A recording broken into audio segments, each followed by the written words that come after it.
बहुत समय पहले की बात है। एक संत थे जिनका नाम था बाबा भारती।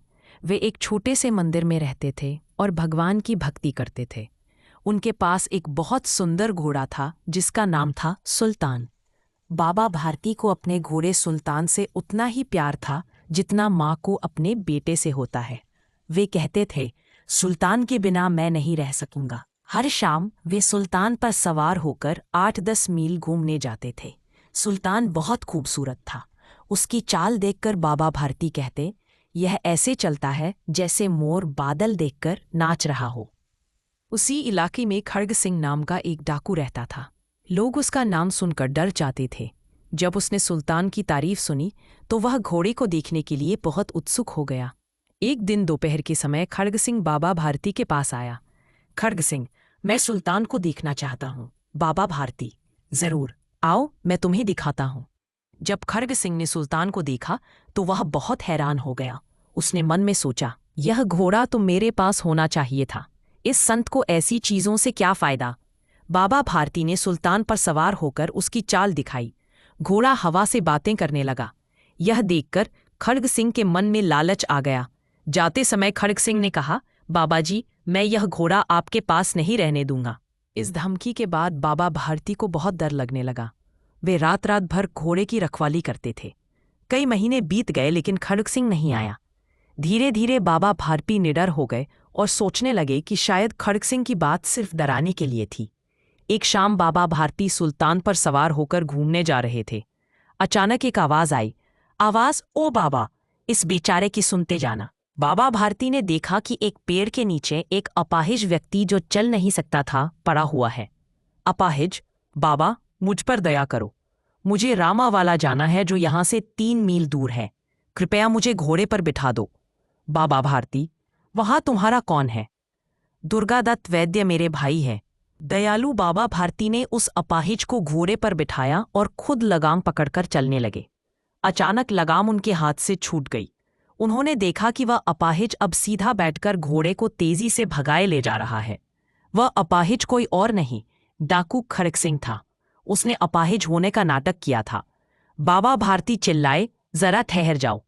खड़ग सिंह ने घोड़ा रोका और कहा, बाबा जी, ये घोड़ा अब मैं नहीं दूंगा। बाबा भारती, खड़ग सिंह, ये घोड़ा अब तुम्हारा है।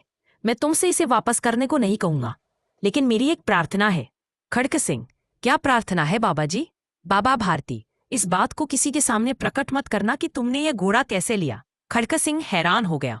उसे लगा था कि बाबा भारती रोएंगे, चिल्लाएंगे या घोड़ा वापस करने को कहेंगे, लेकिन वे तो कह रहे थे कि किसी को बताना मत। खड़ग सिंह, बाबा जी, इससे आपको क्या डर है? बाबा भारती, अगर लोगों को पता चला कि एक गरीब ने धोखा दिया तो वे किसी भी जरूरतमंद की मदद नहीं करेंगे। दुनिया से विश्वास उठ जाएगा। बाबा भारती के इन शब्दों ने खड़ग सिंह के दिल को छू लिया। वह सोचने लगा, कैसे ऊंचे विचार हैं इनके। उन्हें घोड़े से इतना प्यार था। कहते थे, इसके बिना मैं रह नहीं सकूंगा। कई रातें जागकर रखवाली की, लेकिन आज उनके चेहरे पर दुख की एक रेखा भी नहीं। उन्हें बस यह चिंता है कि कहीं लोग गरीबों पर विश्वास करना न छोड़ दें। रात के अंधेरे में खड़ग सिंह वापस मंदिर आया। चारों तरफ सन्नाटा था। आसमान में तारे टिमटिमा रहे थे। वह धीरे धीरे अस्तबल तक गया। फाटक खुला पड़ा था। पहले बाबा भारती यहाँ लाठी लेकर पहरा देते थे, लेकिन आज उन्हें किसी चोरी डकैती का डर नहीं था। खड़ग सिंह ने सुल्तान को उसकी जगह पर बांध दिया और सावधानी से फाटक बंद कर दिया।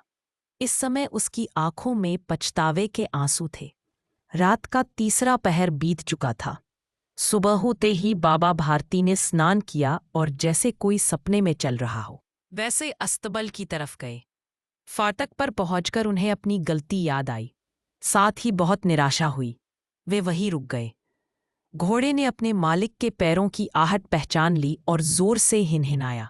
अब बाबा भारती खुशी से दौड़ते हुए अंदर गए और अपने घोड़े के गले से लिपटकर रोने लगे, जैसे कोई पिता अपने बिछड़े हुए बेटे से मिल रहा हो।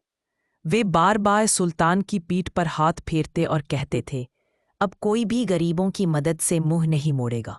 थोड़ी देर बाद जब बाबा भारती अस्तबल से बाहर निकले तो उनकी आंखों से खुशी के आंसू बह रहे थे। ये आंसू उसी जमीन पर गिर रहे थे जहां रात को खड़ग सिंह खड़ा होकर पछतावे से रोया था। दोनों के आंसुओं का उस पवित्र मिट्टी पर मेल हो गया था।